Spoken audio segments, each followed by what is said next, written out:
6 лица со грип, меѓу кои повеќето се од Зрновци, се регистрирани во инфективната амбуланта на општата болница во Кочани. Тие се само дел од групата граѓани од источниот регион кои веќе ги почувствувале првите симптоми или кај кои болеста е во највисокиот стадиум. Иако временските услови до неодамна ја оневозможуваа појавата на грип, промените на дневните и ноќните температури ја навестија неговата сезона. Сериозноста на состојбата кај еден од пациентите придонела тој да биде префрлен во инфективното одделение на Штипската клиничка болница, каде се лекуваат уште 2 лица. Хоспитализирани се, бидејќи се и со бронхитичен наод, кај едниот има и бронхопнеумонија, така да едниот е од Кочани, можам да кажам, Кочанско, другите двајца пациенти се од Штип.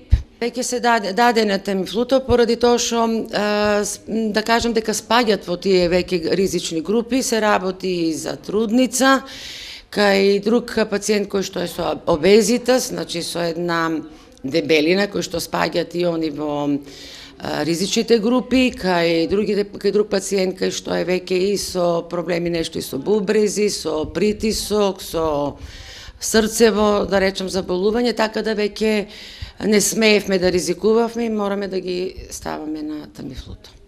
Лицата не биле хоспитализирани во ист ден, туку последователно во текот на целата недела.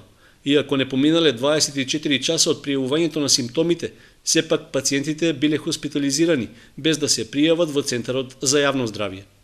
Ги водеме се уште како еден грипозен синдром, значи на почетокот, да нормално веќе чим ја започнуваме самата и терапија како еден вид превентива со Тамифлуто, најверојатно така и ќе бидат испишани, ќе бидат пријавени веќе. Според Караѓозова, иако нема паника дека е можна епидемија од грип, сепак лекарите очекуваат дека во овој период е можно зголемен број на пациенти. Во медицинските установи имало доволни количини од лекот Тамифлу, а се порачани и нови дози, за да се задоволат потребите во случај бројот на заболени да порасне.